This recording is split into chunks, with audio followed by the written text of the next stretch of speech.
cultura manualesca que tomou conta hoje da literatura, do tipo de direito penal que se ensina nas faculdades, de fato nós podemos pensar que isto se multiplica. De fato, esta gente deixa herdeiros, esta gente faz com que se multiplique esse tipo de cultura estándar, e em Brás Cubas isso era cortado, né, pelo personagem. Émile Zola, por exemplo, fala muito bem, né, no século XIX, ele chegou a morar com os mineiros, porque ele fazia uma literatura engajada, né, mais do que realista, uma literatura que já era, digamos assim, naturalista.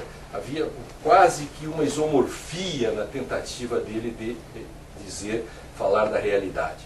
Os estamentos e o direito penal podem ser vistos, por exemplo, no Brasil, na história do direito penal. Se nós pegarmos como nasce o direito, pensemos assim, pensemos no Código Criminal do Império. O Código Criminal do Império, que vem substituir o livro 5º das ordenações. Tem alguém me ligando seguidamente que eu não posso atender, vamos ver se ele consegue entender agora que eu não posso falar. Eu estou dizendo. Bom, então, isso me atrapalha profundamente. Só que eu não posso desligar por causa do cronômetro que estava ali, está mais atrapalhando. O código que substitui o livro 5º das ordenações filipinas faz com que se possa ler a sociedade do Império de então. Um código feito para escravos. Pensemos, por exemplo, num dos artigos que dizia que aos escravos aplicam-se galés e açoites. E aí, se nós examinarmos a Constituição de 1824, ali já constava que ficam abolidas as penas de galés e açoites.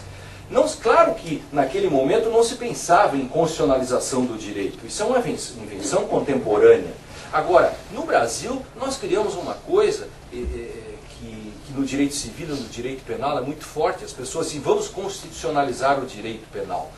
Então se falou durante 20 anos, 21 anos de constitucionalização do direito penal. Mas nós fracassamos. Nós não constitucionalizamos nada.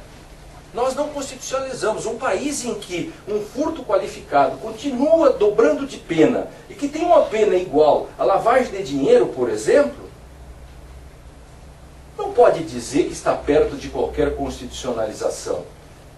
Um país em que nós continuamos com uma lei de contravenções penais que foi feita para punir vícios e comportamentos numa espécie de behaviorismo criminalístico lá nos anos 40, numa perspectiva fascista da sociedade. Nós não conseguimos mudar isso, nós não conseguimos sequer ter no plano da jurisdição constitucional, Saavedra, de que alguém diga que isso não está recepcionado pela Constituição. E aí escrevemos livros, derrubamos árvores para dizer para todos que nós somos os caras que constitucionalizamos o direito penal. Assim, pessoal do direito civil, também o direito civil é um direito constitucionalizado.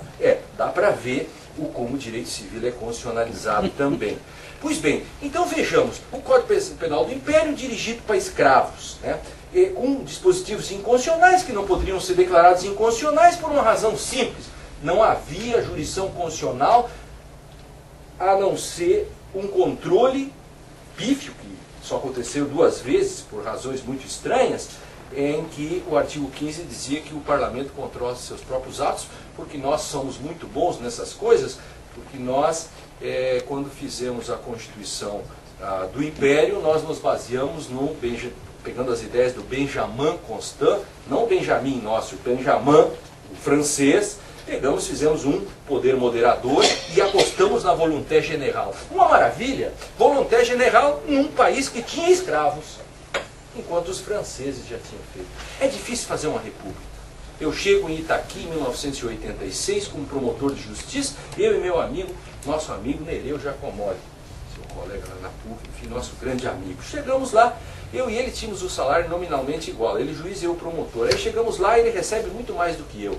Aí eu descubro, sabe o que, Rodrigo? Eu descubro que naquela época, até 1988, no Brasil, juízes e parlamentares não pagavam imposto de renda. Aí eu pergunto se é possível fazer uma república. Os franceses tinham feito uma revolução, Abadia e seus amigos, no dia 8 de agosto de 1788, foram até lá para pedir que todos pagassem impostos, porque o clero e a nobreza não pagavam. Aí disseram assim, não, vamos continuar assim, quem paga é a patuleia, a choldra, quem paga é a burguesia. Ótimo, perderam a cabeça. No Brasil, 200 anos depois, nós tivemos que fazer uma constituição para que todos pagassem imposto. É um detalhe do tipo de sociedade. Aí em 1890, nós somos rápidos para fazer códigos penais. 1824 a Constituição, 1830 um Código Penal, 1889 proclamação da República. No ano seguinte, antes da Constituição, antes de tudo, tínhamos um novo Código Penal, feito para quê? Para pegar ex-escravos, claro.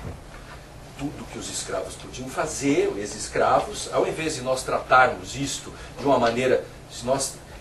E o direito civil, nós levamos 27 anos para fazer um novo código. Ao invés de nós fazermos um novo Código Civil, que tratasse de benefícios sociais, ou a questão da propriedade, etc., o Código Civil, ao contrário, veio depois e descasou posse e propriedade.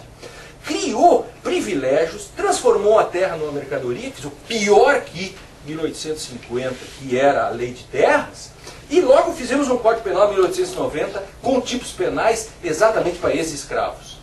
Quando nós saímos de uma sociedade agrário exportadora em 1930, tivemos que fazer a Revolução Liberal, porque ainda éramos agrários exportadores.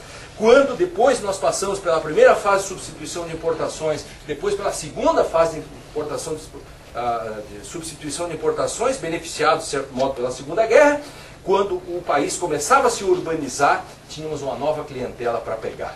Fizemos um novo Código Penal. Sempre tratamos tudo com o Código Penal. Aí pegamos o quê? Pegamos um Código Penal e qual é a perspectiva desse Código Penal?